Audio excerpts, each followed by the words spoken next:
à Jésus. Alléluia. Vous aimez beaucoup acclamer pour les hommes de Dieu. Je souhaite qu'on acclame pour le roi de gloire. Alléluia. Le Seigneur des Seigneurs. Jésus-Christ de Nazareth. Vous savez, à la cérémonie d'ouverture des Jeux Olympiques de Paris, on s'est moqué de notre Dieu. On a blasphémé.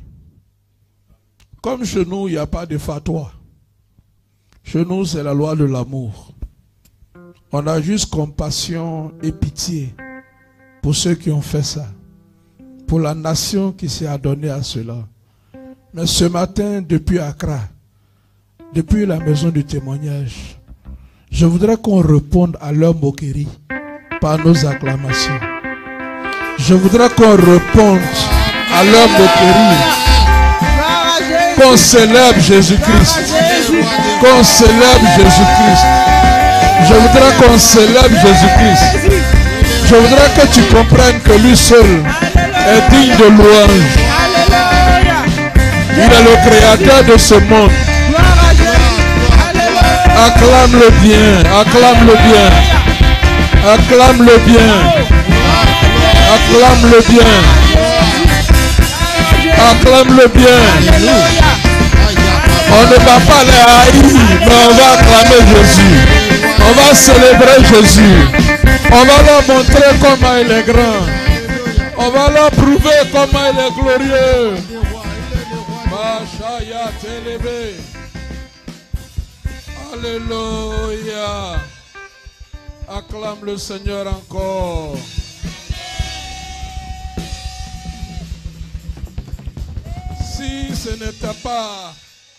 Si ce n'était pas que nous avions un message à terminer ce matin, j'aurais transformé ce culte en culte de danse, de louange, afin que le monde entier voie que le Dieu qu'ils ont moqué hier, il avait été moqué il y a 2000 ans de cela. En vérité. Et il est rentré dans le tombeau.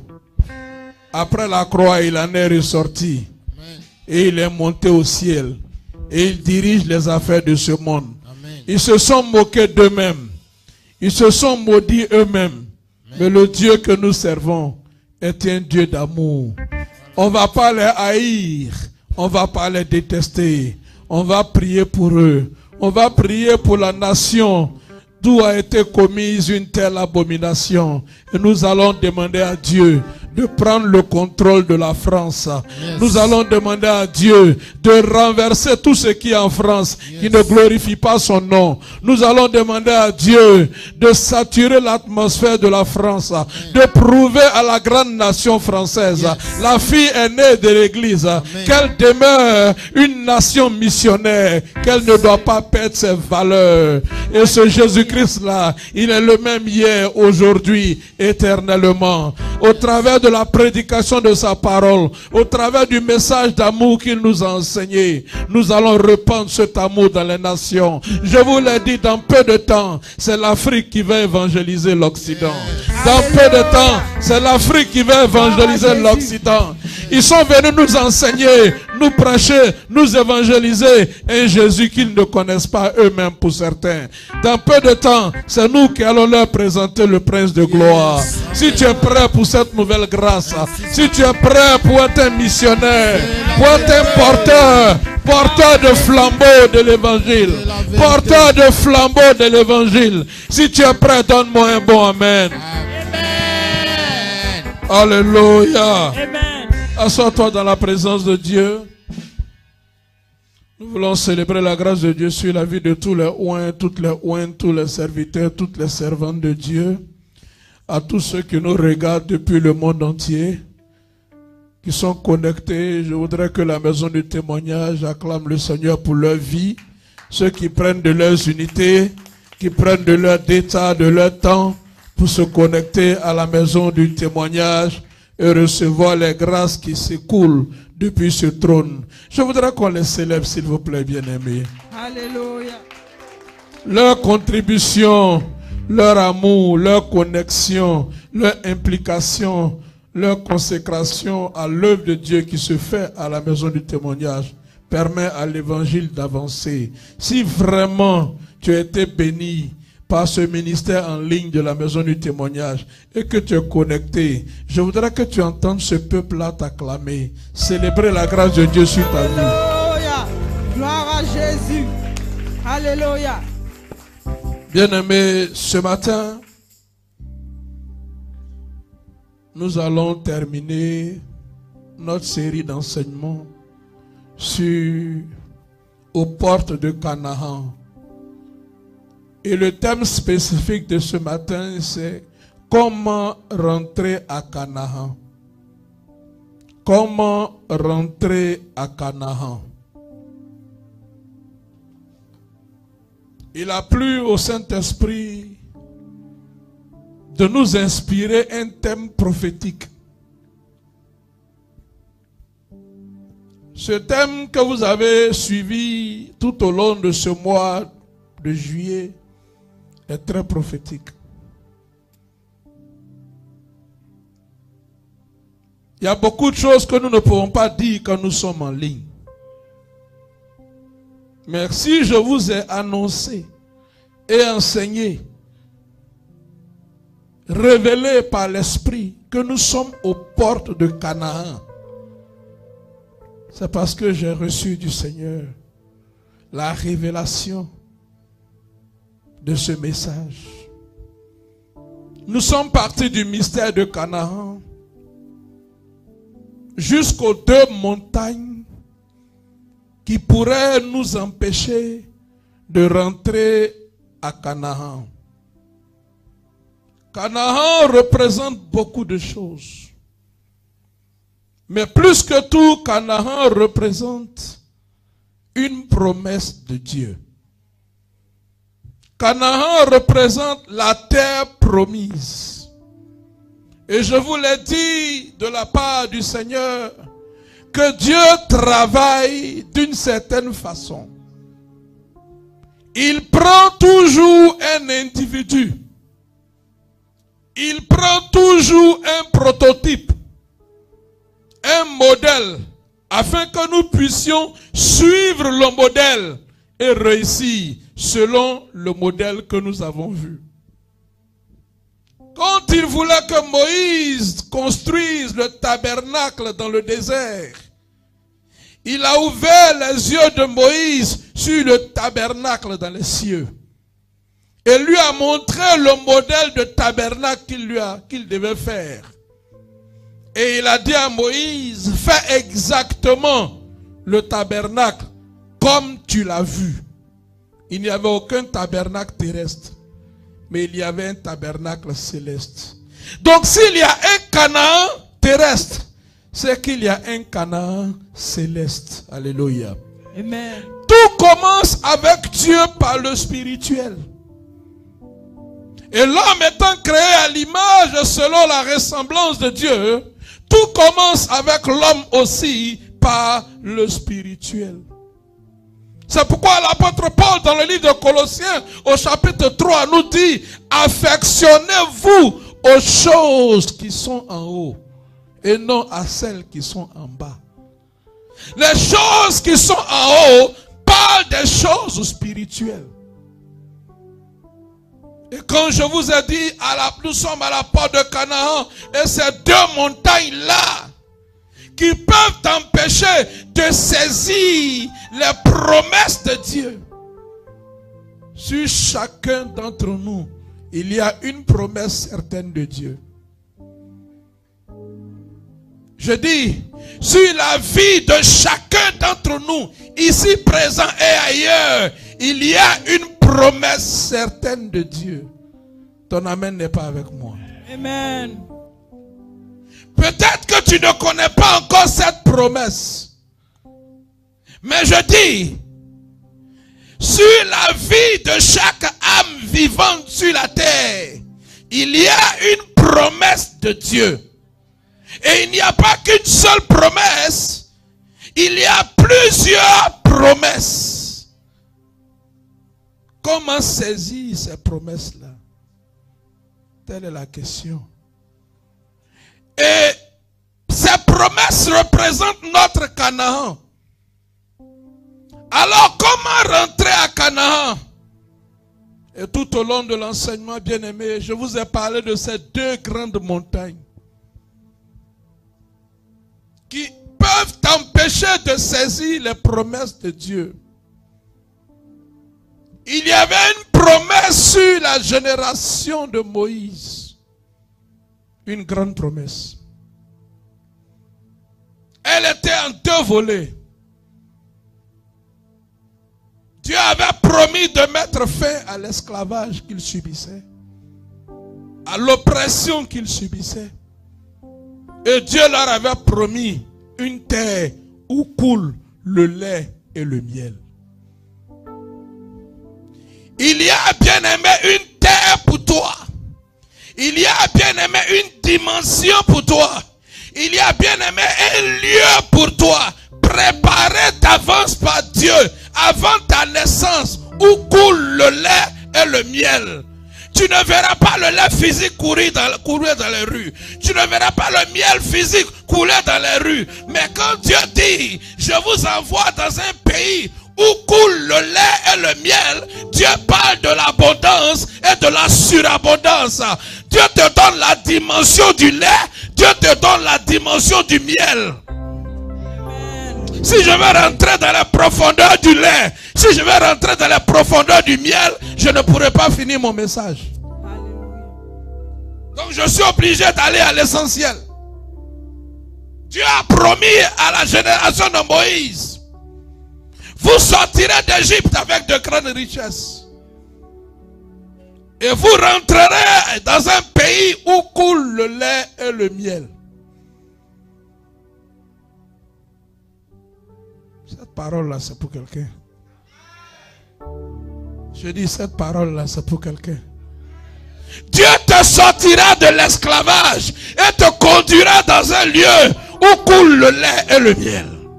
Ce qu'il a fait pour la génération de Moïse, il peut le faire pour toi. Vous avez entendu le cantique tout à l'heure.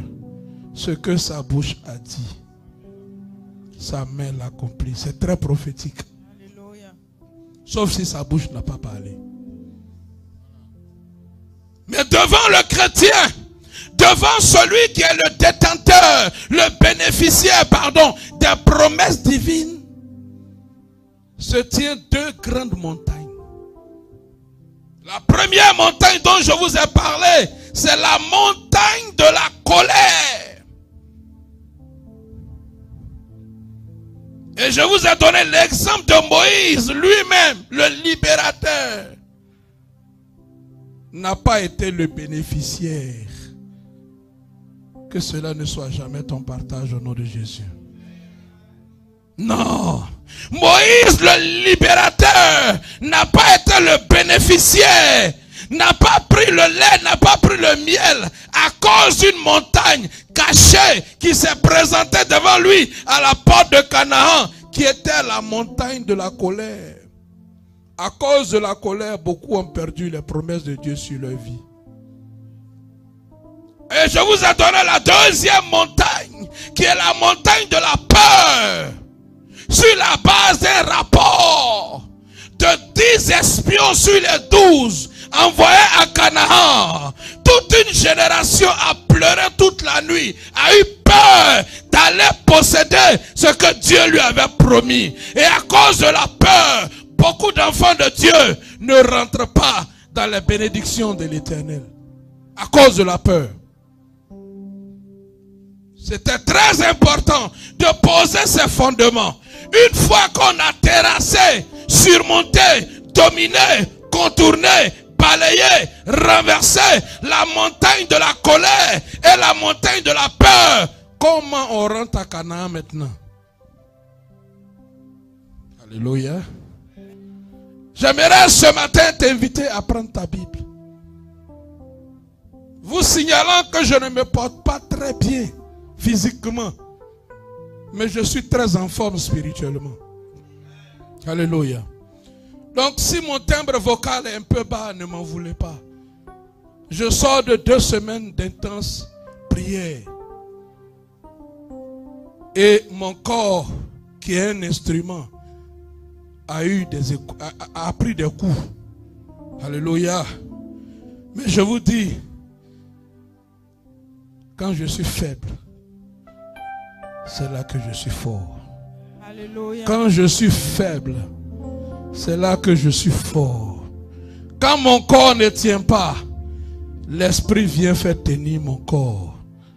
Donc ce matin, je vais beaucoup enseigner. Je veux parler à une seule âme ce matin qui est venue recevoir quelque chose de spécial. Comment rentrer à Canaan? Bien-aimés, prenons notre Bible dans le livre de Josué.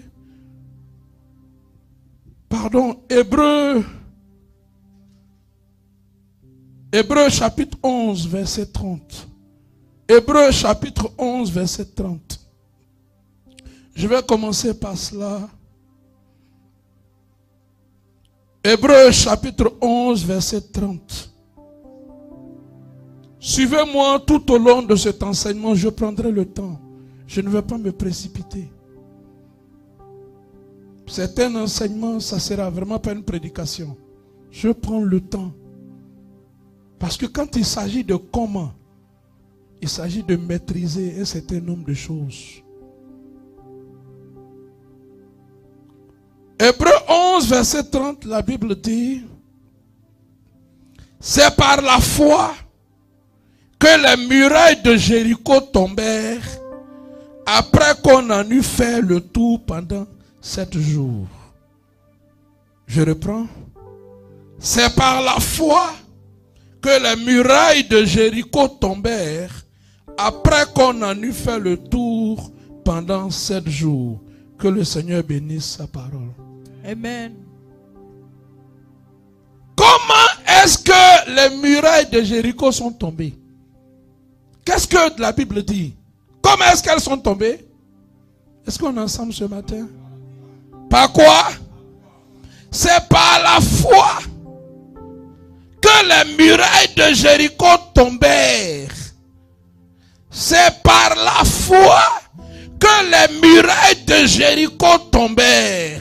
C'est par la foi que les murailles de Jéricho tombèrent. C'est par la foi que les murailles de Jéricho tombèrent. C'est par la foi que les murailles de Jéricho tombèrent. C'est par la foi que les murailles de Jéricho tombèrent. Non par la guerre, non par la peur, non par la colère, non par l'argent, non par la corruption, non, par un élément qui s'appelle la foi.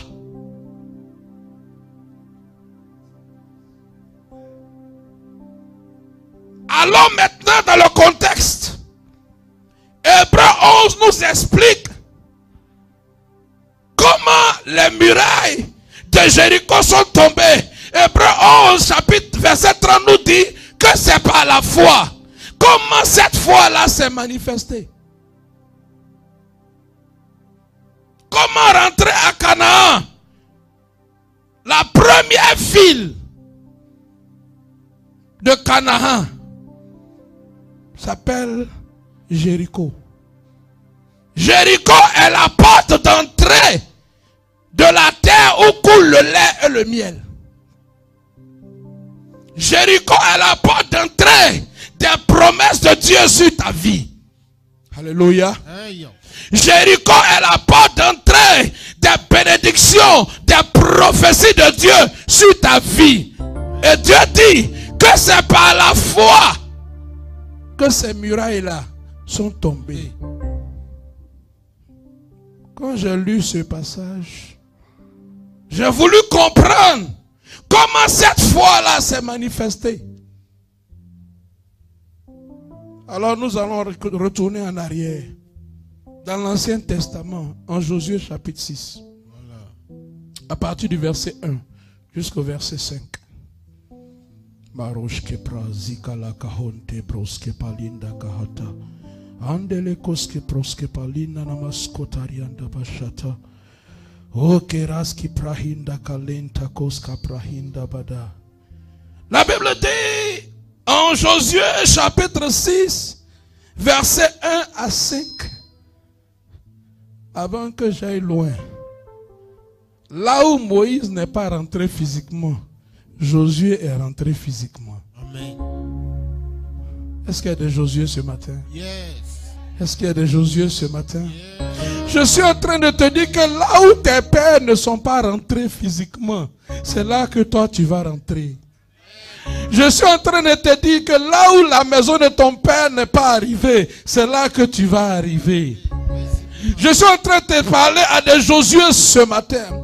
Je suis en train de parler à une génération que Dieu a mis à part pour un temps pareil pour posséder les promesses sur la vie des pères et des arrière-pères, grands-pères et des ancêtres. Alléluia. C'est à cette génération que je veux parler ce matin. Regardez le récit. Josué chapitre 6. Jéricho était fermé et barricadé devant les enfants d'Israël. Personne ne sortait et personne n'entrait. Hein? Jéricho était comment? Était comment? Non, elle n'était pas que barricadée. Elle était d'abord fermée et barricadée. Ça fait deux obstacles. Quelqu'un m'entend? Devant qui? Devant qui? C'est devant toi. Yes. Alléluia. Amen. C'est devant toi. Jéricho était fermé et barricadé devant les enfants d'Israël. Personne n'entrait, personne ne sortait. À cause des enfants d'Israël, à cause de toi. Quel genre de réunion ils n'ont pas fait? Qu'est-ce qu'ils n'ont pas acheté? Quel marabout ils ne sont pas allés voir? Quel sacrifice ils n'ont pas fait? À cause de ta destinée, à cause de la promesse de Dieu sur ta vie, les gens de Jéricho se sont enfermés, se sont barricadés. Alléluia. Et la Bible dit, l'Éternel dit à Josué, vois, je livre entre tes mains Jéricho et son roi, ses vaillants soldats. Ah. Quand j'ai lu la version en anglais, toutes les versions en anglais, et la Septante, et la version en grec, j'ai été étonné de voir que la traduction ici me posait un problème. Vous savez que je suis traducteur de formation. La version anglaise, si vous la lisez, vous verrez que la phrase est au passé. Jéricho était fermé et barricadé devant les enfants d'Israël. Et l'Éternel dit à Josué, vois, je t'ai livré. Pas je te livre. Vous entendez? Je livre entre tes mains Jéricho et son roi et ses vaillants soldats. Dieu dit à Josué, vois, je t'ai livré Jéricho et son roi et ses vaillants soldats. Qu'est-ce qu'il dit à Josué? Non, il commence par quelque chose. Dis à quelqu'un vois. Dis à quelqu'un vois. Vois. Dis à quelqu'un vois. Vois. Dis à quelqu'un vois. Vois. Je reviendrai sur ça. Il dit vois. J'ai livré entre tes mains Jéricho et son roi, ses vaillants soldats. Faites le tour de la ville. Vous tous les hommes de guerre, faites une fois le tour de la ville. Tu feras ainsi pendant 6 jours. 7 sacrificateurs porteront devant l'arche 7 trompettes retentissantes. Le 7e jour, vous ferez 7 fois le tour de la ville et les sacrificateurs sonneront de trompettes. Quand ils sonneront de la corne retentissante, quand vous entendrez le son de la trompette, tout le peuple poussera des grands cris. Alors la muraille de la ville s'écroulera et le peuple montera chacun devant soi. Que le Seigneur bénisse sa parole. Amen. Depuis quand un cri a fait tomber un mur? Alléluia. On n'a qu'à crier puis on va voir si un mur va tomber. Regardez la stratégie divine. Si vous connaissez la ville de Jéricho, elle n'était pas grande. C'était une petite ville. Jéricho était une petite ville. Mais elle était l'une des villes les plus, disons la ville la plus imprenable, la plus fortifiée, aux murs très épais. Il n'y avait pas une ville aussi haute, aussi barricadée, aussi fortifiée que Jéricho. Ils ont bâti un mur qui est plus lourd que l'ancien mur de Berlin. Qui est plus haut que l'ancien mur de Berlin. 40 ans auparavant, c'est là-bas que les espions sont allés. 40 années auparavant, quand Moïse avait envoyé les 12 espions, quand ils ont vu Jéricho, ils sont venus dire à Moïse, hey, les villes que nous avons vues là-bas sont des villes fortifiées. C'est-à-dire, elles sont fortes. Elles ont été renforcées. C'est des murailles épaisses. On ne peut pas rentrer. Les gens sont géants. C'est les enfants d'Anak. C'est de ça que je te parle. Jéricho représente l'impossibilité humaine, mais la possibilité divine. Jéricho représente l'impossibilité humaine, mais la possibilité divine. Dieu dit, tu n'as pas d'armes. Tu ne peux pas faire tomber Jéricho avec ton armement. Mais je te montre un chemin. Je te montre une voie. Je te donne quelque chose. Je te donne un esprit. Par cet esprit, les murailles que les mains des hommes ont bâties vont s'écrouler par un esprit qui s'appelle l'esprit de foi. Yes. C'est le message. Alléluia. Amen. Les batailles les plus difficiles de ta vie, tu ne les gagneras pas par autre chose que la foi. Alléluia. Comment une ville cananéenne, la porte d'entrée du miracle, la porte d'entrée de la ville fortifiée, la porte d'entrée de là où coule le lait, de là où coule le miel, la promesse que Dieu m'a faite à mes pères, au moment de la posséder, il y a un obstacle qui est devant moi, une muraille physique. Non, mais elle est fortifiée, elle est armée, il y a des guerriers. Et Dieu dit, c'est par la foi que les murailles de Jéricho sont tombées après qu'on a eu fait le tour pendant 7 fois. Hein? Quelle stratégie? Je suis sûr que quand Josué disait aux gens, allez faire le tour de la ville, je suis convaincu que certains ont dit, aïe, c'est quelle guerre ça?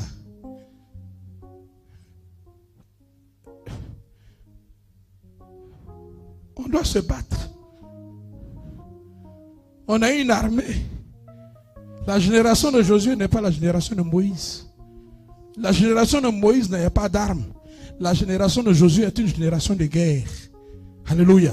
C'est pourquoi Dieu dit, vous les hommes de guerre, vous qui voulez aller au combat, le combat que je vais te faire mener, ce n'est pas le combat de la chair, c'est le combat de l'esprit. L'arme que je vais te donner, ce n'est pas l'épée physique, mais c'est l'épée de l'esprit. Obéis à mes instructions. Fais seulement le tour de la ville. Et le 7e jour, faites 7 fois le tour de la ville. Et après, vous allez sonner de la trompette. Et vous allez crier de la façon la plus miraculeuse qui soit. Des murailles qui sont là depuis des millénaires vont s'écrouler. Yes. Je prophétise ce matin. Prophesy. Je prophétise ce matin. Prophesy. Que toutes les murailles ancestrales, toutes les murailles ancestrales, toutes les murailles fortifiées qui t'empêchent de rentrer dans ta terre promise, par la foi, s'écroulent ce matin au nom de Jésus. Je dis, toutes les murailles ancestrales, toutes les murailles fortifiées, toutes les murailles de Jéricho qui t'empêchent de rentrer dans ta terre promise, ce matin, par l'esprit de foi, elles s'écroulent au nom de Jésus. Elles tombent au nom de Jésus. Amen. Si tu cries un bon amen, c'est pour toi. Si tu me donnes un vrai amen, c'est pour toi. Si tu me donnes un vrai amen, c'est pour toi. Amen. Ce jour-là, Yes. même les bébés ont crié. Je dis, même les bébés ont crié. Yes. Dieu dit, Vous n'allez pas livrer guerre. Il faut rentrer d'abord à Jéricho. Il faut que les murs de Jéricho tombent dans la vie de quelqu'un ce matin. Amen. Alléluia. Amen. Mais comment? Comment? Par quelle méthode? Par quelle arme une génération guerrière a remporté la bataille perdue par leur père? Par quelle arme?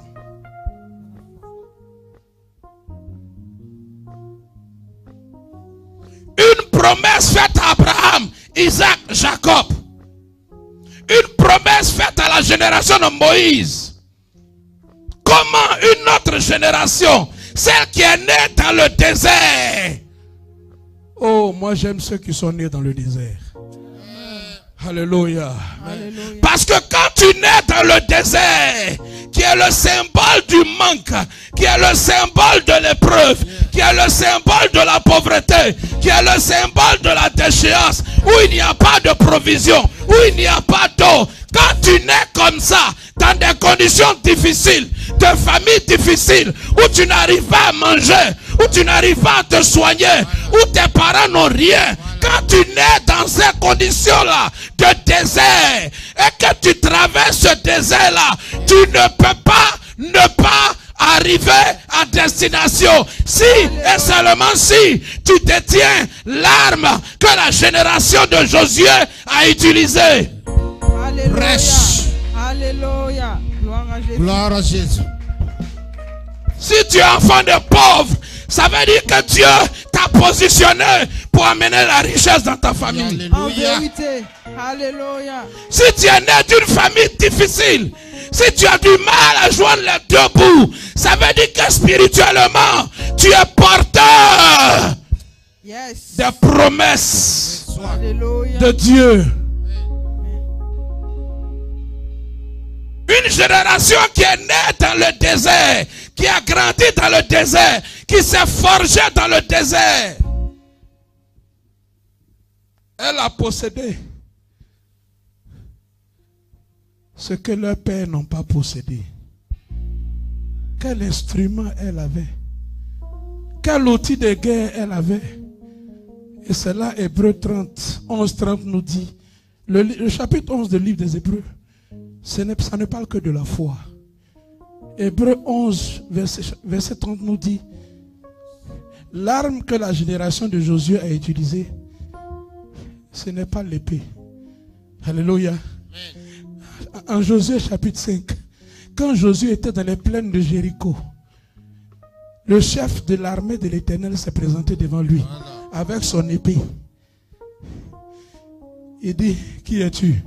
Il dit, je suis le chef de l'armée de l'Éternel. Je viens maintenant pour combattre. C'est maintenant que j'arrive. Josué dit, il a compris. Et pourtant, Dieu demandait seulement une seule chose dans cette génération. La foi.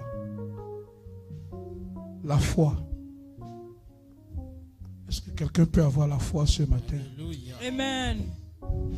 Est-ce que quelqu'un peut avoir la foi qu'il va réussir à rentrer dans sa destinée? Amen.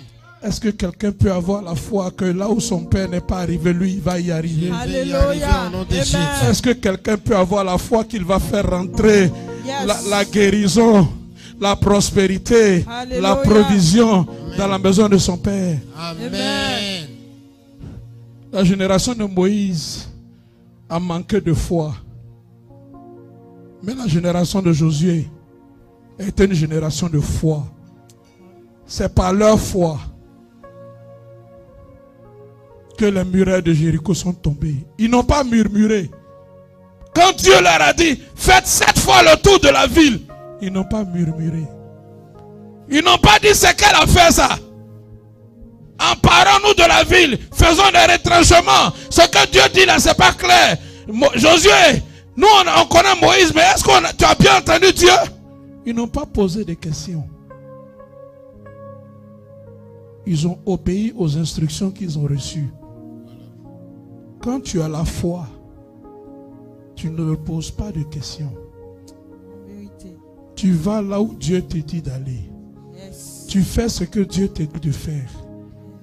La génération de Moïse, qui a vu tous les miracles en Égypte, qui a vu la manne descendre du ciel, qui a vu les cailles descendre du ciel, qui a vu un rocher sortir de l'eau, qui a vu Dieu frapper Pharaon à cause des rumeurs.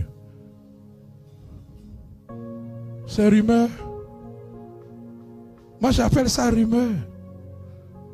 Entre ce que Dieu dit et ce que l'homme dit, pour Dieu c'est vérité, pour l'homme c'est rumeur. À cause de faux rapports, de 10 espions, ils ont eu peur, ils n'ont pas eu la foi. Ne laisse pas la peur paralyser ta foi. Il y a beaucoup, à cause des épreuves qu'ils traversent, ils pensent que Dieu les a abandonnés. Ils sont paralysés. La peur est un paralysant. La foi est un stimulant. La peur est un paralysant. La foi est un stimulant. C'est pourquoi Dieu dit à Josué, il ne lui dit pas, regarde. Non. Il dit, vois. Le regard et la vision sont deux choses différentes. Yes. Je peux pousser un peu? Je peux pousser un peu? Yes. Il dit vois, il ne dit pas regarde. Il dit vois, c'est-à-dire vois avec la vision. Le regard. Tu m'as mal regardé. Les filles là, je vois ça tout le temps. Palabre des enfants. Palabre des jeunes filles. Elle passait. Elle m'a mal regardé. Ou bien il passait. Il m'a mal regardé. Ça c'est le regard. Mais voir, c'est différent de regarder. Voir, c'est regarder au-delà du regard. Voir, c'est regarder avec les yeux de la vision. Yes. Il dit, vois, Josué, vois, avec les yeux de l'esprit, que je t'ai déjà livré Jéricho, son roi et ses vaillants soldats. Si tu peux avoir cette vision, si tu peux capter cette vision, tu vas avoir la foi et tu vas avancer. Ne regarde pas ta situation, vois la promesse derrière la situation. Yes. Ne regarde pas au désert, vois la promesse derrière le désert. Yes. Ne regarde pas les murailles de Jéricho, vois le lait et le miel derrière les murailles. Tu dois voir avec les yeux de l'esprit. La vision n'est pas le regard. Tu peux regarder et mal voir, mais quand tu as la vision, tu ne peux pas te tromper. Alléluia. C'est pourquoi Dieu dit à Habakkuk, écris la vision, pas écris le regard. Qu'est-ce que Dieu a dit à Habakkuk? Écris quoi? La vision. Il a écrit le regard. Non. Écris le regard. La foi, c'est la vision de l'esprit.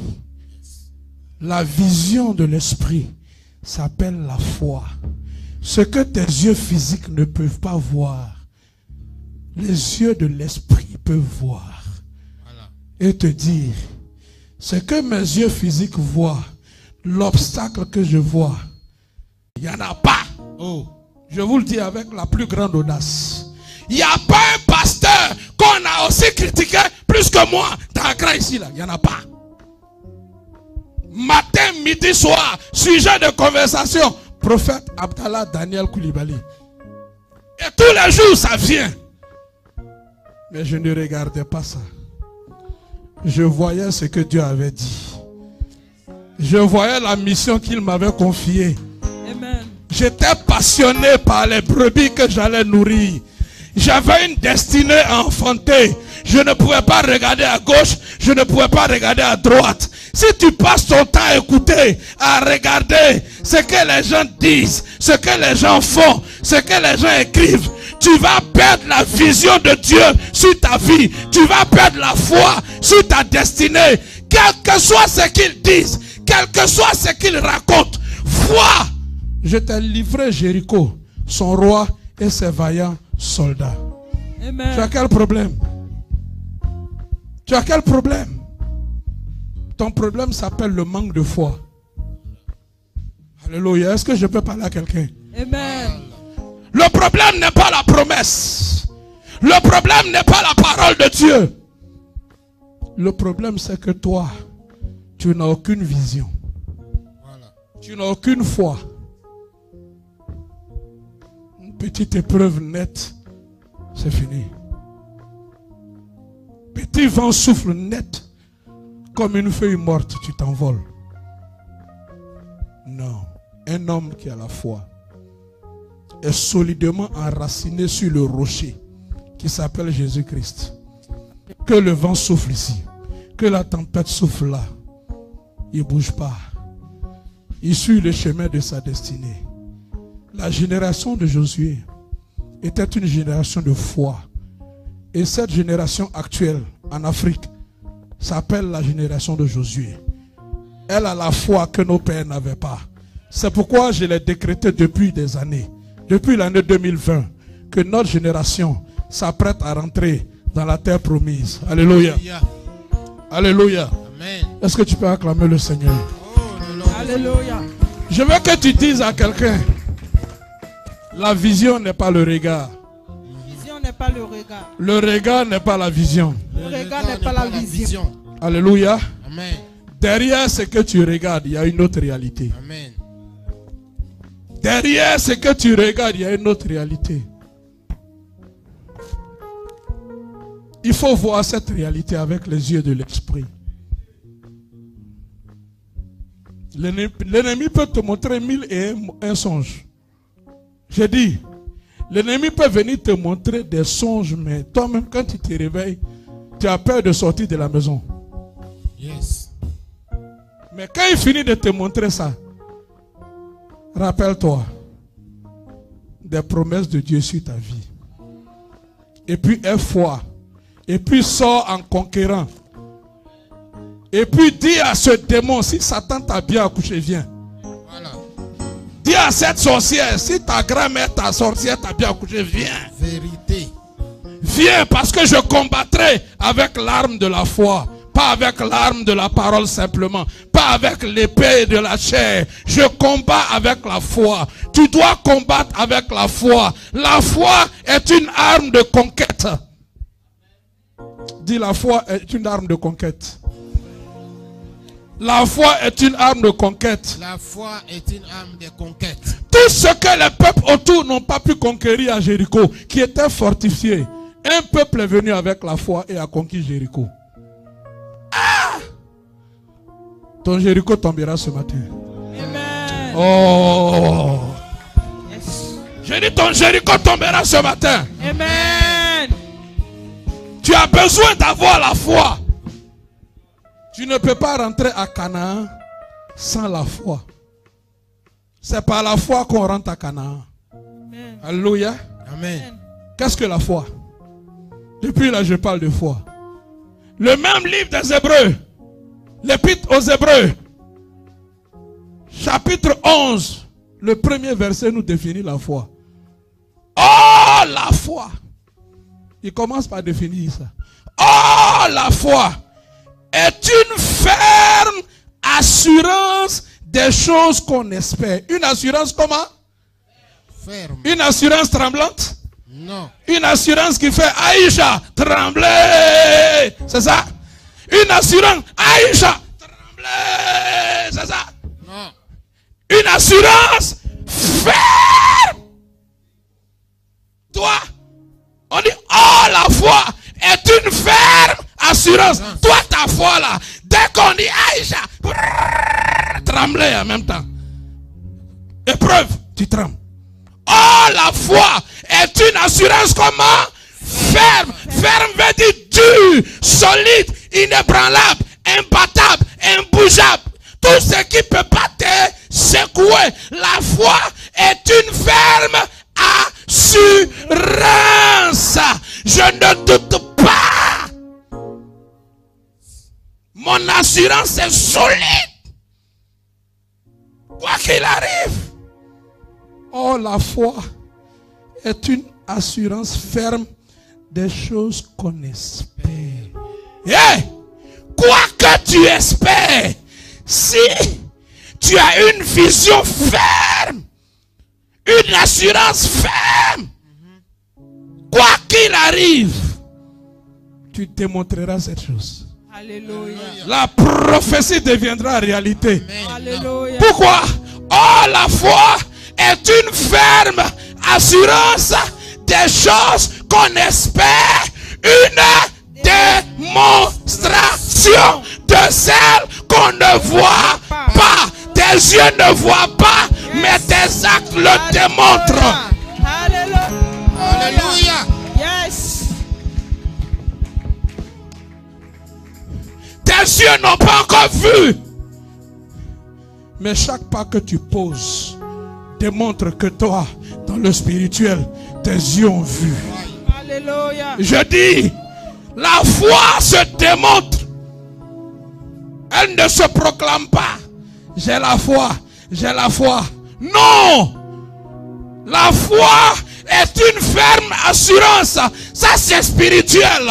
Et maintenant, une démonstration. Montre-moi ta foi avec tes œuvres. Je saurai que tu as la foi. La foi sans les œuvres, elle est morte. Alléluia. Prêche. Moi, j'ai foi en mon avenir. Amen. J'ai foi en ma destinée. Amen. Je l'ai annoncé, je l'annonce ce matin. Jéricho est tombé. Tombé à terre. Jéricho est tombé. Yes. Celui qui a discerné qui est Jéricho, quel est Jéricho, où est Jéricho, Voilà. il a compris le message. Le message est passé. J'ai dit Jéricho est tombé. Il n'y a plus de forteresse imprenable pour ta destinée. Alléluia. Jéricho était une forteresse imprenable. Et je suis venu annoncer à un peuple ce matin. Je suis venu annoncer à quelqu'un ce matin. Jéricho est tombé. En vérité. Jéricho est tombé. Jéricho est tombé. Jéricho est tombé. Jéricho est tombé.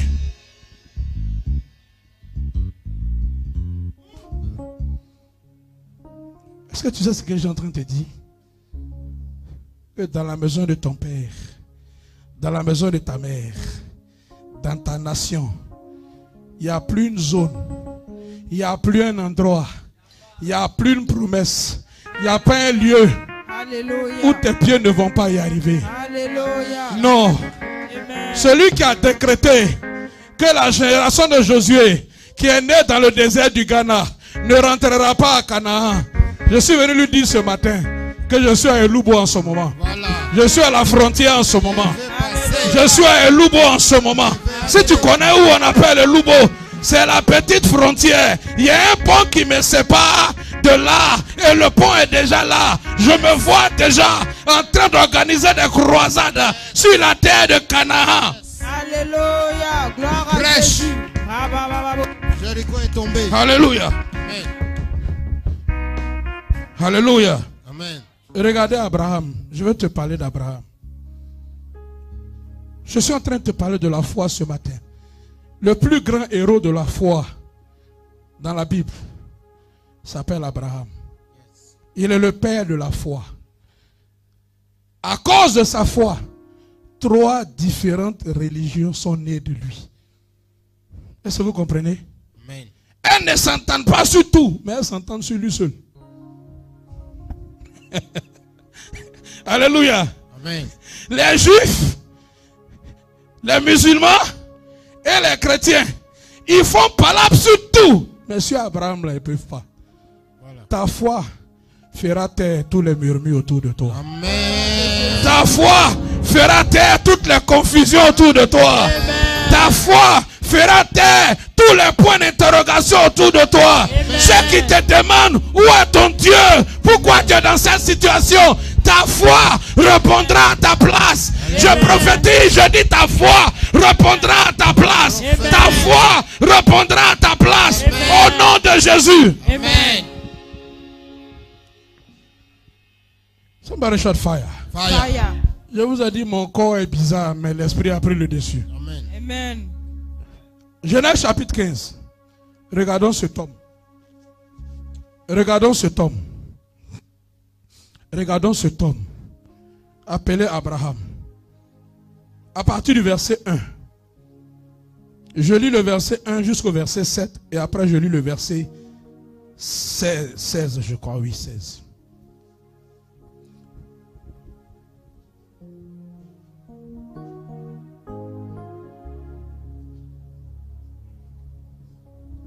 Est-ce que vous savez que c'est la foi qui m'a fait venir ici ce matin? Amen. Toutes les conditions étaient réunies pour ne même pas que je sorte de la maison. Non, je suis sérieux. Hein. Au moment où je voulais même sortir, j'ai forcé, je me suis fait une entaille ici.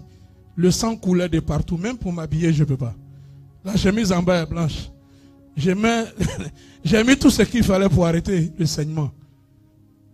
Tout était compliqué ce matin. L'eau même pour se laver, c'est quand je sortais que l'eau arrivait. On s'est lavé et puis s'acheter des piawata. Hey, j'ai dit, j'ai un message de foi à livrer ce matin. Amen. Amen. J'ai une parole de Dieu à donner à un peuple.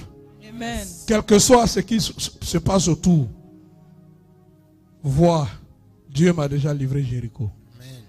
Alors regardons le Père de la foi. Regardons très bien. Après ces événements, Genèse 15.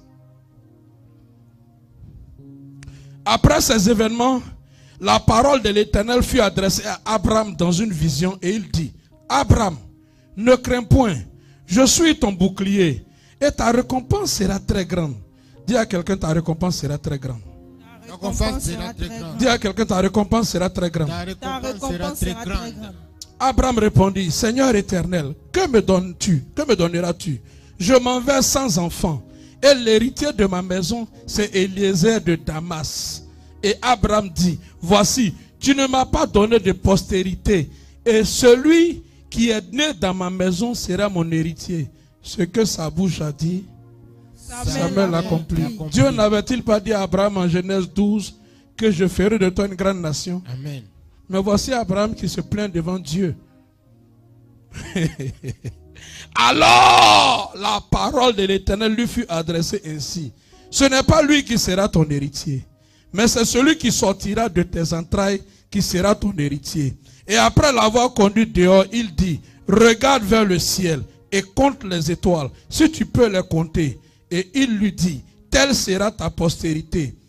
Regardez bien, Abraham eut confiance en l'Éternel qui le lui imputa à justice. Abraham eut confiance, n'est-ce pas? Amen. Ça veut dire Abraham eut foi. À cause de cette foi, Abraham est devenu juste devant Dieu. Yes. C'est ça la phrase, qui le lui imputa à justice. C'est un terme de comptabilité. Amen. Imputé. Parce que Abraham a eu foi.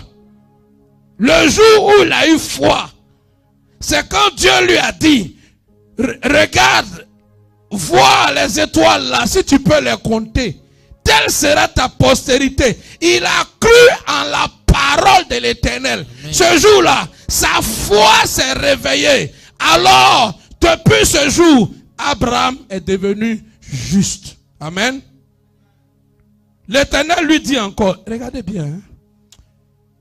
Je suis l'Éternel qui t'a fait sortir d'Ur en Chaldée, soulignez Ur en Chaldée, pour te donner en possession ce pays. Yes. À la 4e génération, il parlait maintenant des enfants d'Abraham. Il lui dit, tes enfants, ta descendance sera dans un pays étranger, ils seront asservis. À la 4e génération, le verset 16, à la 4e génération, ils reviendront ici, car l'iniquité des Amoréens n'est pas encore à son comble. 4 générations pour Dieu ici, c'était 100 ans, 100 ans, 100 ans. 400 ans après, Abraham, je donnerai ce pays-là en possession à ta descendance.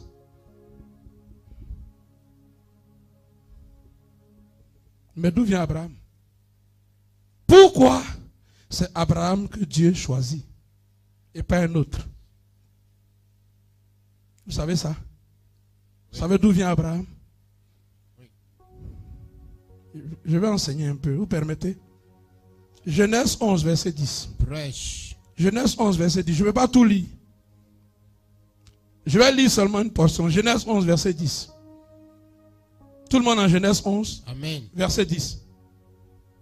Voici la postérité de Sem. De qui? Sem. Soulignez Sem.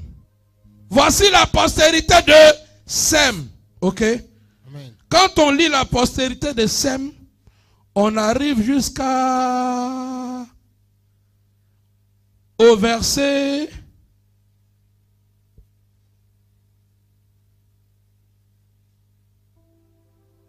ok, j'arrive à Terah. Terah, âgé de 70 ans, engendra Abraham, Nachor et Haran. Voici la postérité de Terah. Terah engendra Abraham, Nachor et Haran. Vous suivez? Yes. Donc Abraham est de la postérité de qui? Non. Sem. Quelqu'un comprend ce que je dis? Amen. Abraham est de la postérité de Sem. Abraham est un descendant de Sem.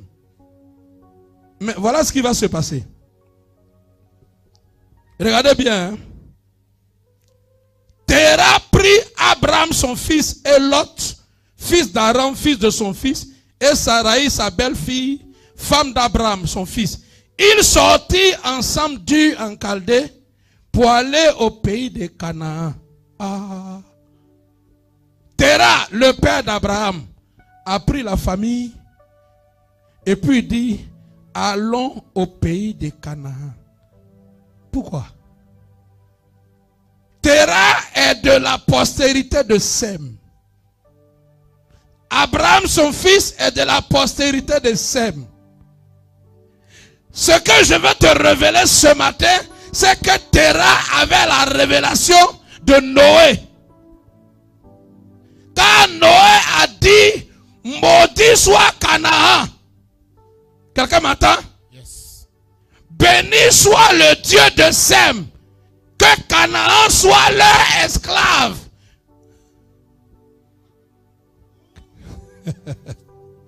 Non, je vais t'expliquer. Quand Noé a maudit son petit-fils Canaan au lieu de son fils Cham, il a en même temps béni Sem qui est son aîné. Sem est le premier, Cham est le cadet et Japhet est le Benjamin. Ils sont trois.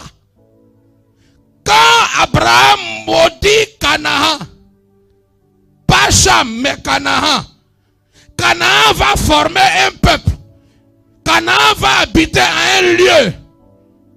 Mais le père d'Abraham a la révélation que lui il est descendant de Sem. Et que Dieu lui a dit à son ancêtre que Canaan, là où coule le lait et le miel, doit être son esclave. Alors, il prend son fils et toute sa famille, il quitte Ur en Chaldée, là où on appelle Babylone, et il se dirige vers Canaan pour posséder la prophétie de Noé. Amen. Mais il n'y arrive pas. Il est arrivé à Charan et le chemin s'est fermé parce que ce n'était pas un homme de foi, parce que c'était un idolâtre. Seuls ceux qui ont la foi rentrent à Canaan. Amen. Alléluia. C'est pourquoi Dieu dit à Abraham, quitte ta patrie, quitte la maison de ton père, qui est une maison d'incrédulité, va vers le pays que je te montrerai, qui est le pays de Canaan. C'est pourquoi Dieu dit à Abraham, là où tu es couché là, c'est Canaan. Je te donne ce lieu en possession, en vertu d'une prophétie livrée par mon serviteur Noé. Canaan doit être l'esclave de Sem et Japhet. Ah. You are preaching. Oh, Marabashata. Yes. Est-ce que quelqu'un comprend? Terah avait la révélation, mais il ne pouvait pas posséder la manifestation parce qu'il n'avait pas la foi. C'est Abraham qui a eu la foi. C'est pourquoi tout ce qui est sorti d'Abraham a possédé Canaan. Amen. Je viens de dire quoi? Non, je dis tout ce qui est sorti d'Abraham a possédé Canaan. Galates chapitre 3 verset 13 à 14 dit, Christ a été fait malédiction Parce qu'il est écrit, maudit est quiconque est pendu au bois. Afin que la bénédiction, pas les bénédictions, la bénédiction d'Abraham eut pour les païens son accomplissement en Christ et que nous reçussions l'esprit qui avait été promis. L'esprit. On a le Saint-Esprit aujourd'hui. Yes. Parce que Abraham a eu la foi. Amen. Alléluia. Ce matin, tu dois avoir la foi que ton père n'a pas eue. Tu dois avoir la foi que la maison de ton père n'a pas eue. C'est par la foi qu'on rentre à Canaan. Ce n'est pas par les armes. Quelqu'un entend ce que je dis?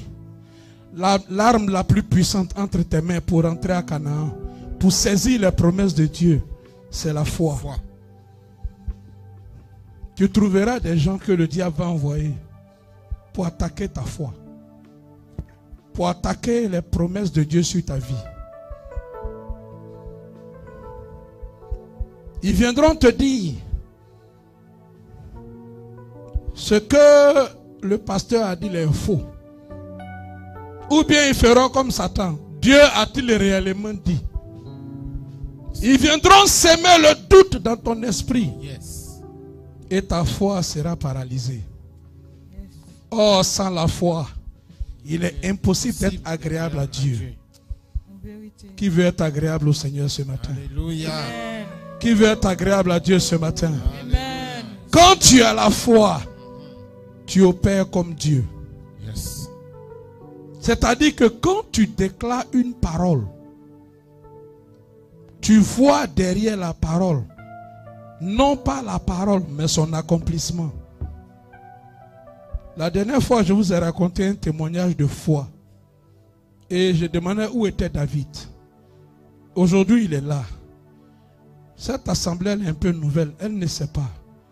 David et moi, nous sortions d'une banque à Madina. David, si je m'égare, tu me corriges. Hein. On nous chassait d'un lieu de culte. Et nous devions aller récupérer nos affaires du lieu de culte pour aller dans un autre lieu de culte. Je dis qu'on nous chassait. J'étais angoissé. Et on partait louer les camions de déménagement là. Mais quelqu'un m'avait envoyé un peu d'argent pour faire ce déménagement. Donc David et moi sommes rentrés dans une banque pour retirer le Western Union.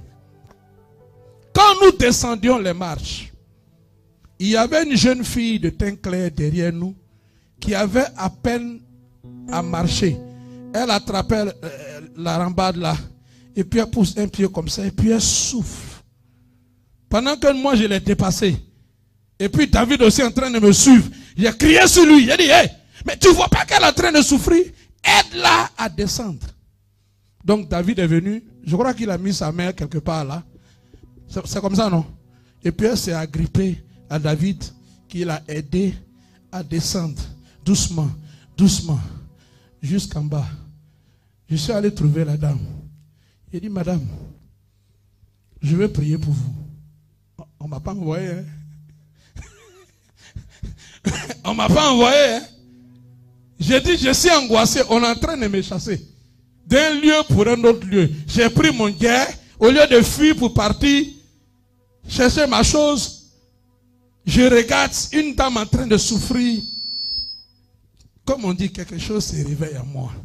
Ma foi bout comme ça. J'ai dit, je ne peux pas être serviteur de Jésus-Christ. Et puis voir ça là à côté de moi. Et puis la femme là en train de souffrir. J'ai dit, madame, je peux prier pour vous? Elle dit, oui, monsieur. J'ai dit, est-ce que tu crois que Jésus-Christ peut te guérir? Elle dit, oui, monsieur. J'ai dit, il n'y a pas de problème. Quand j'ai mis ma main sur son pied, elle a crié parce que son pied était devenu trop sensible. Alors j'ai mis juste la main au-dessus comme ça. Et puis j'ai commencé à proclamer la guérison. Et j'ai vu la guérison. Et j'ai dit à David, allons-y. Madame, vous êtes guérie. On a quitté là-bas. On est au Carrefour, Zongo Junction, à côté des mendiants là. Et mon téléphone sonne. Ça, monsieur, monsieur, je marche. J'ai dit quoi? Tout le monde m'a pris pour fou dans le quartier. Parce que dans ce milieu là au marché, j'ai crié, Jésus! Je savais que ce n'était pas moi, que c'était la foi que j'avais déployée dans le nom de Jésus qui avait guéri cette femme. Amen. Alléluia. Et je lui demande comment tu as eu mon numéro. Elle dit je suis remonté en flèche. Dis aux gens, il y a un monsieur qui vient de sortir d'ici. Il a prié pour moi. Et maintenant je peux marcher. Je veux son numéro pour l'appeler. Le protocole bancaire a été violé parce qu'on ne doit pas donner les numéros quand on remplit les fiches de Western Union. Mais les gens, comme sur mon passeport, ils savent que je suis pasteur. Ils ont dit, ah bon, il a prié pour toi, ils ont donné mon numéro. C'est comme ça, elle a eu mon numéro. Voilà. Alléluia. Ça, c'est l'œuvre de la foi. Amen. Amen. Sinon, j'ai quoi? Je me cherchais, comme on dit. Mais j'ai une foi que je vais te transmettre ce matin. Amen. Si tu veux rentrer à Canaan, si tu veux saisir les promesses de Dieu, Yes. peu importe la tempête autour de toi, aie foi. Amen. Et pour terminer, je vais te raconter une scène qui est arrivée à des pêcheurs. À qui? Des pécheurs. À qui? Des pécheurs. Quel est leur travail? Des péchés On pêche où? Sur goudron? sur la mer. Sur l'eau, non? Yes. D'accord. Prends ta Bible dans le livre Marc. C'est là que je vais m'arrêter. Je t'ai déjà dit la parole. Tu l'as entendu. Prends ta Bible dans le livre Marc. Marc chapitre 4, verset 35. Je lis Marc chapitre 4, à partir du verset 35.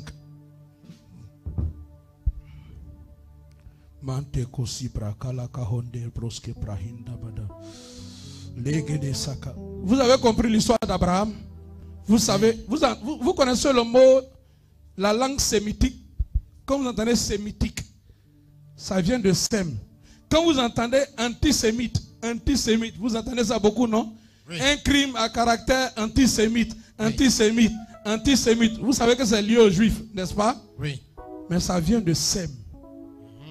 Vous comprenez ça aujourd'hui? Donc quand vous entendez antisémite, antisémitique, tout ce qui est contre Sem, tout ce qui est contre Abraham, c'est Abraham qui est et Sem qui est le fondateur de la lignée abrahamique. Quelqu'un me suit? Amen. Et cette lignée devait posséder Canaan. Ta famille a une possession qui est cachée quelque part. Yes. Avant la fin de cette année, l'Éternel est vivant. Amen. Amen. Tu reprendras cette possession au nom de Jésus. Amen. Par force. Par force, J'ai cru entendre un amen qui allait être un vrai.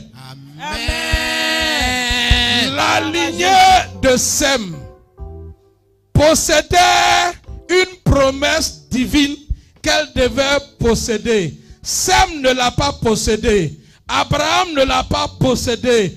Moïse ne l'a pas possédée. Mais Josué l'a possédée. C'est sur cette parole certaine de Dieu que ce matin, je déclare et je décrète qu'il y a une promesse de Dieu dans ta lignée paternelle.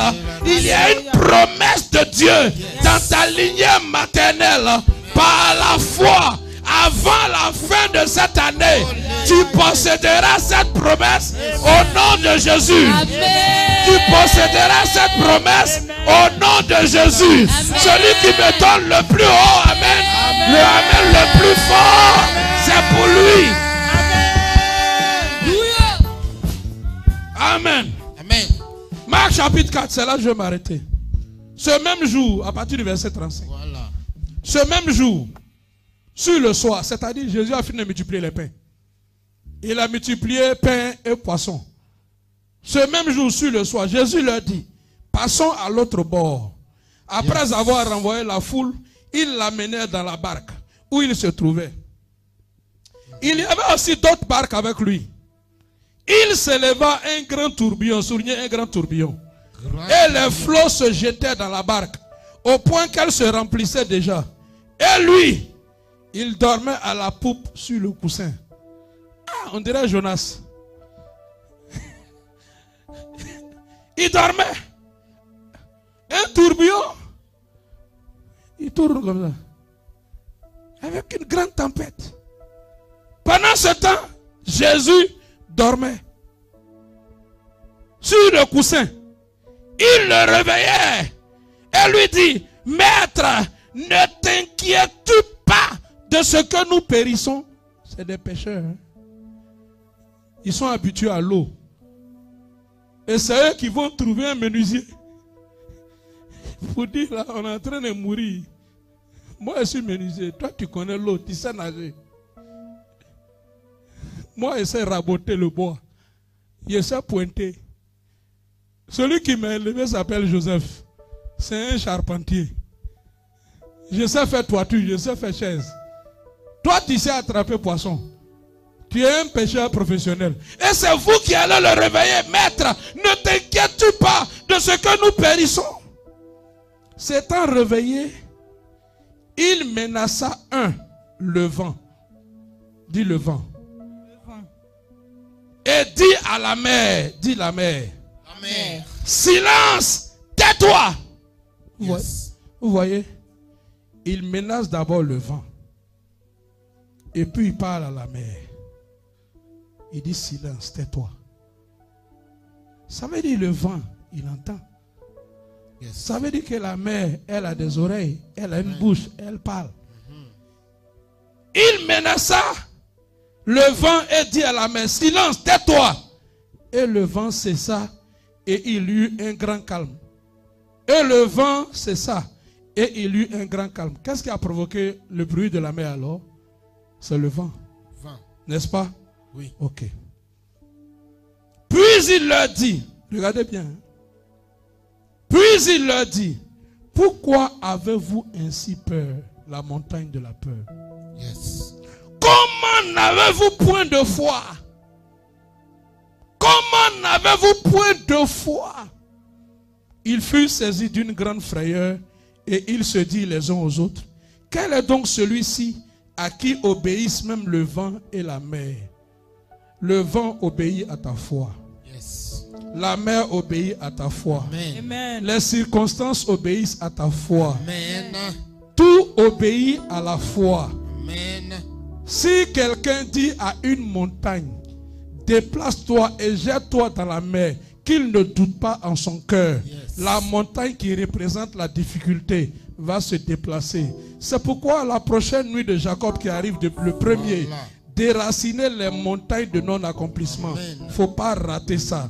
Parce que nous sommes rentrés dans la saison où les destins vont commencer à s'accomplir. Amen. Où les destinées vont commencer à s'accomplir. C'est dans cette saison que nous sommes rentrés. Et j'ai besoin d'une femme de foi ici ce matin. Yes. J'ai besoin d'une personne de foi ici ce matin. Yes. Pour parler au vent, pour parler à la tempête. Est-ce que tu es prêt? Amen. Amen. Est-ce que tu es prêt? Le Amen. prêt. Acclame le Seigneur, lève-toi. Amen. Dis tout vent satanique Tout vent satanique qui s'est levé contre ma destinée. qui s'est levé contre ma destinée. Tout vent satanique, Tout vent satanique tout tourbillon satanique Tout tourbillon satanique qui s'est levé contre ma destinée. qui s'est levé contre ma destinée. Disparaît maintenant. Disparaît maintenant. Disparaît maintenant. Disparaît Au maintenant. nom de Jésus. Au nom de Jésus. Au nom de Jésus. Au nom de Tout vent satanique, Tout vent tout satanique tourbillon satanique Tout tourbillon qui s'est levé contre ma destinée, qui s'est levé contre ma qui s'est levé contre ma famille, contre ma qui famille. s'est levé contre mon foyer, Levé contre mon foyer. disparaît maintenant. Disparaît Au maintenant. nom de Jésus. Pendant que je parle, mais je prie. Tout vent satanique, tout tourbillon satanique qui s'est levé contre ma famille, qui s'est levé contre ma famille, qui s'est levé contre ma destinée, disparaît, disparaît. Au nom de Jésus. Je ne connais pas la nature du vent. Je ne sais pas comment ce vent se manifeste. Mais ordonne que le vent disparaisse. Ordonne que le vent disparaisse. Et ne doute pas. Ne doute pas. Shalabale. Rebelebele. Shakalagabaha. Remalosiantelebe. Rebaba Shakalagabaha. Mandebroso Kalabaha. Koriandelebele. Shakabale. Noriandelebes. Gatalabaha. Tout vent satanique, tout tourbillon satanique qui s'est levé contre ma vie, qui s'est levé contre ma destinée, qui s'est levé contre ma famille, qui s'est levé contre mon père, qui s'est levé contre mes enfants, ce matin, je te l'ordonne, disparaît, disparaît, disparaît. Pendant que je parle, mais je prie.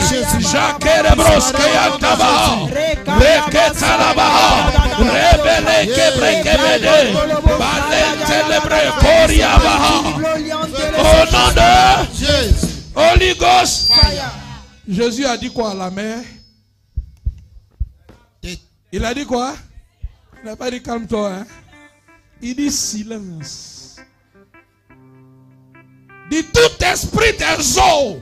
Tout esprit des eaux. Tout pouvoir des eaux. Tout pouvoir des eaux. Dans ma lignée paternelle. Dans ma lignée paternelle. Dans ma lignée maternelle. Dans ma lignée maternelle. Tout esprit des eaux. Tout esprit des eaux. Tout pouvoir des eaux. Tout pouvoir des eaux. Dans ma lignée paternelle. Dans ma lignée paternelle. Dans ma lignée maternelle. Dans ma lignée maternelle. Qui attaque ma destinée. Qui attaque ma destinée. Qui attaque ma destinée. Qui attaque ma destinée. Ce matin. Ce matin. Je te l'ordonne. Je te l'ordonne. Silence. Silence. Tais-toi. Tais-toi. Disparais. Disparais. Silence. Silence. Tais-toi. Tais-toi. Disparais. Disparais. Silence. Silence. Tais-toi. Tais-toi. Disparais. Disparais. Silence. Silence. Tais-toi. Tais-toi. Disparais. Disparais. Pendant que je parle, mais je prie. Les brocosi kadabada. Yenelebo sata yabada. Mandebo sata. Oh ya de broske yantalabaha. Kalebosh. Sokalabaha. Avec ma vie, je dis non. Au nom de Jésus. Belle leçon, Jésus, contre toi. Je dis non, je dis non, je dis non. Va dans les lieux arides, je dis Au non. nom de. Au nom de. Jésus. Maintenant, lève la main droite vers le ciel. C'est une action prophétique que tu poses. Je ne connais pas la muraille de Jéricho qui est devant toi. Il y a des gens, leur muraille de Jéricho, c'est une personne. Un homme fort. Give me a string. S'il vous plaît, regardez-moi bien. Je veux que, descends la main d'abord, je veux que tu poses cette action prophétique-là pour ta vie, pour ta destinée. Je vais te raconter un drame. Assois-toi une minute. Je sais que j'ai dépassé mon temps, mais avant de poser l'action prophétique, il faut que je te raconte ce drame. J'ai une fille qui s'appelle Maoussé Dogbe. Je pense que les membres de l'église la connaissent. Certaines, elle est claire comme ça. C'est une Ghanéenne.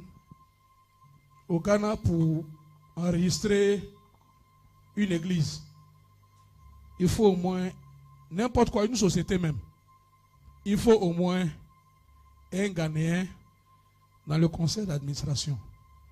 C'est leur loi. C'est leur terre. Si tu arrives à ton papier ivoirien, congolais, tout ce que tu veux, ils vont te dire il n'y a pas de problème. Où est pour nous dedans? Donc, je l'ai appelé, dit viens, tu vas m'aider à enregistrer le ministère. Elle m'a aidé. Nous étions en 2014. Quelques jours après, elle est venue me voir avec une jeune fille. Quand j'ai regardé la jeune fille, je croyais qu'elle avait 25 ans, 26 ans. Avec un gros ventre comme ça. Et la jeune fille était enceinte. Ça faisait près de 15 mois qu'elle était enceinte. Vous avez entendu? Combien de mois? Au moment des faits. Une grossesse, ce n'est pas 9 mois. On allait à 2 ans. Parce qu'à 18 mois, ça faisait 2 ans. Son ventre est comme ça. Et elle n'arrivait pas à marcher. Hein. Maoussé l'aidait jusqu'à arriver chez moi. Dans un coin où j'habitais à Majo. C'était dans une cour commune. Avec une grosse télé à Oulaba. Vous connaissez les grosses télés, c'est pas les télé écran plasma de maintenant.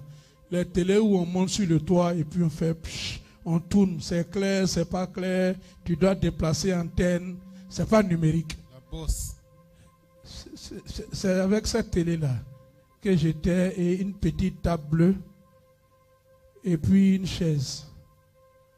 Et je lui ai dit, assois-toi sur la chaise.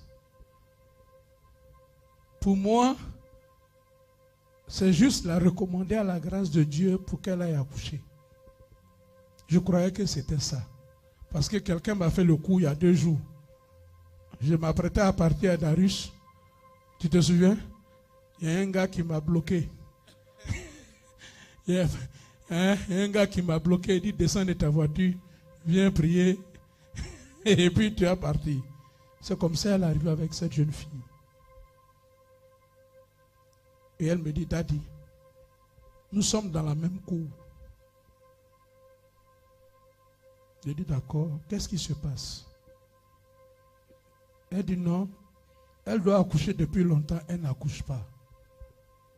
Je dis, ah, ça fait combien de mois maintenant? Elle dit, on est vers le 15e mois. Je dis, what? Et je demande, tu as quel âge? Elle dit, elle a 16 ans. Tu as crié, non? C'est comme ça que j'ai crié. J'ai dit, elle a quel âge? 16 ans. Et l'Esprit de Dieu me dit, demande-lui. Sa maman a accouché sa grande sœur, leur première fille, à quel âge? Je lui pose la question, ta grande sœur, ta maman l'a accouché à quel âge? Elle dit 16 ans. J'ai dit, ah, d'accord. Et donc toi, depuis là, tu n'as pas encore accouché. Elle dit, Daddy, je souffre. Ils veulent m'opérer. J'ai dit, tu ne seras pas opéré. Parce que tu as mis les pieds dans cette maison. Aujourd'hui même, tu vas accoucher. Yes. Il est 9 heures. Straight. Quand je déclare qu'aujourd'hui même, tu vas accoucher. La fille, je prie pour elle. Et puis je la laisse partir. Elle rentre, elle a un petit sommeil. Vers 13h, 14h. Et elle voit dans le rêve qu'elle a accouché.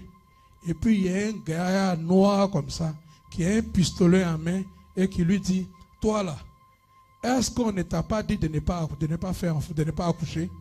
Est-ce qu'on ne t'a pas dit de ne pas accoucher? Et il a tiré sur elle. Et elle s'est levée en pleurs, en catastrophe. Elle a fait appeler ma fille.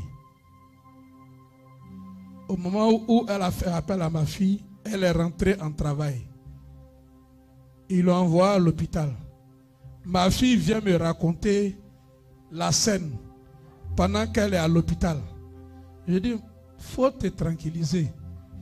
Avant 2 heures de temps, tu apprendras qu'elle a accouché et qu'elle n'est pas morte. L'enfant vivra, elle vivra. J'ai fléchi le genou. J'ai dit, Dieu de mon alliance, Amen. Dieu de Josué, yes. Toi qui as arrêté le soleil, j'arrête cette balle satanique. Amen. J'arrête cette balle satanique. Je demande à cet homme fort de tomber. Je commande que cet homme fort tombe maintenant. Et ta fille accouche normalement. Yes. Peu importe le péché qu'elle a commis, Seigneur, tu es miséricordieux. Amen. Je n'avais pas encore fini ma prière. Le téléphone de Maoussé sonne. La fille vient d'accoucher. Ouais. Il était 18h. Voilà. Chez moi, elle était là, ma fille Maoussé. Quand l'autre était à l'hôpital. Elle vient d'accoucher. Et par voix basse, pas par opération, elle a accouché normalement. Le bébé va bien, la maman va bien. Voilà, Jésus. Vous comprenez ce que je dis? Amen. C'était un drame familial. Une tragédie dans la lignée. Il y avait un homme fort qui était la montagne de Jéricho. Qui était, la muraille de Jéricho. Qui ne voulait pas qui bloquait la grossesse, Voilà. qui bloquait l'enfantement de cet enfant. Souvent, on se dit, ah, j'ai mal fait. Non, non, non. Quand tu es enceinte, là, c'est fini. Il y a une destinée qui va naître qui ne t'appartient pas. Yes. C'est pourquoi Dieu n'aime pas l'avortement. Donc ce matin-là, je ne sais pas qui représente cet homme fort. Cette muraille de Jéricho qui dit, toi tu ne dois pas rentrer dans ta promesse. Comment une fille de 16 ans peut avoir une grossesse de près de 2 ans? Mais j'ai exercé ma foi. Vous comprenez? Hier encore, Idriss est témoin, il disait, on racontait même que tu es féticheur. On parlait de moi. Hein? Il est là. C'est-à-dire, je déploie ma foi et puis certaines choses se passent. Tu penses que j'ai quelque chose, mais je sais que tu as. Je déploie ce que Dieu nous a donné, que toi tu ne veux pas déployer. Les gens ont vu des signes et des prodiges. Ils sont allés trouver mon doyen pour dire, lui là, il allait faire fétiche au Nigeria. Je vous parle de moi, hein. Je venais de commencer, je n'ai même pas encore fait bon miracle. On dit, il allait faire fétiche au Nigeria. Togo qui est à côté ici, là, je ne connais même pas. Togo, à 2 heures de route, là. Je ne suis jamais allé là-bas. Donc j'ai sauté tout ça pour aller au Nigeria. Mais si elle veut faire fétiche, est-ce qu'il y a un pays où il y a fétiche plus que Ghana? Est-ce qu'il y a un pays où il y a fétiche plus que là où on est? Parce que les gens ne comprenaient pas. Comme pour Jésus, quand il faisait les miracles, c'est pas normal, il a quelque chose. Non. Je suis venu te dire, ce qui a fait accoucher cette fille, ce qui fait qu'il y a des signes et des prodiges, ce n'est rien d'autre que le déploiement de la foi. Amen. Est-ce que quelqu'un peut me donner un bon amen? Amen. La foi fait naître des signes et des prodiges. Si tu as la foi, il n'y a aucune situation impossible qui peut résister devant toi. Celui qui a la foi, il rend l'impossibilité possible. Maintenant, lève-toi. Est-ce que tu peux déployer ta foi? Je veux que tu déploies ce que tu as comme arme. L'arme la plus puissante que Dieu t'a donnée, c'est la foi. Il ne faut pas douter, ma fille. Il ne faut pas douter. Tu m'entends? Yes. Fiston, il ne faut pas douter. Maman, ne doute pas. Ce que tu vas déclarer là, crois que c'est déjà fait. Yes. C'est ce que Jésus a dit. Amen. C'est-à-dire, il faut voir ça, même si tes yeux physiques n'ont pas encore vu. Moi, je vous ai dit, je suis à la frontière, non? Je suis en train de traverser le pont. Je suis en train de traverser le pont. Oui. S'il te plaît, je ne veux pas ton argent. Dieu ne te demande pas ton argent. Dieu t'a donné l'argent du ciel. La foi. Ça s'appelle la foi. Je ne sais pas de combien tu as besoin. Peut-être 10 000 Ghana, 20 000 Ghana. Mais si tu as la foi, ça c'est petit. Vous me suivez? Je regardais les prix des billets d'avion ce matin pour mon invité qui arrive. Billet qui coûtait 4 000 l'année dernière. Ça fait 18 000. Ghana s'est dit oui, billet d'avion. Wow. Tu vois, quand tu dis hey, là, moi quand j'ai vu ça, j'ai rigolé. J'ai dit si veut, on va mettre à 100 000. Le programme là va avoir lieu. Voilà. Amen. Billet là, je vais payer. Voilà. L'église là va payer. Yes. Amen. J'appelle à manifestation cet argent-là, ce billet-là, je l'ai appelé. Yes. Ce matin, je l'ai appelé. Yes. J'ai dit, je le veux pour cette semaine. Yes. C'est ça là qui est ma force que je vais te donner. Nom de Jésus. La foi, je vais te contaminer à ma foi. De Yes. toute façon, les gens contaminent les gens et les maladies Nom de sexuellement transmissibles. Moi, je vais te donner une bénédiction spirituellement transmissible. Transmissible. Dis bénédiction Bénédiction. spirituellement Spirituellement. transmissible. Transmissible. Bénédiction Bénédiction. spirituellement Spirituellement. transmissible. Transmissible. Bénédiction Bénédiction. spirituellement Spirituellement. transmissible. Transmissible. C'est la foi. Alléluia. Amen. Lève la main droite. Dis tout ce qui représente Tout ce qui représente une muraille de Jéricho dans ma une vie. muraille de Jéricho dans ma vie. Tu t'écroules maintenant. Tu Tu t'écroules maintenant. Tu tombes maintenant. Tu tombes maintenant. Au nom de Jésus. Au nom de Jésus. Tout ce qui représente Tout ce qui représente dans le monde spirituel. dans le monde spirituel. Dans le monde spirituel. Dans le monde spirituel. Tout ce qui représente Tout ce qui représente dans le monde spirituel. dans le monde spirituel. Une muraille de Jéricho. Une muraille de Jéricho. Une muraille de Jéricho. Une muraille de Jéricho. Tu tombes maintenant. Tu tombes Tu maintenant. t'écroules maintenant. Tu t'écroules maintenant. Tu t'écroules maintenant. Tu t'écroules maintenant. Au nom de Jésus. Au nom de Jésus. Au nom de Jésus. Au nom de Jésus. Donne-moi un amen 3 fois. Amen. Amen. Amen. Donne-moi un amen 3 fois encore. Amen. Amen. Amen. Maintenant là, tu vas me donner un seul amen. Mais ce seul amen là doit faire trembler les murs. 1, 2, 3. Amen.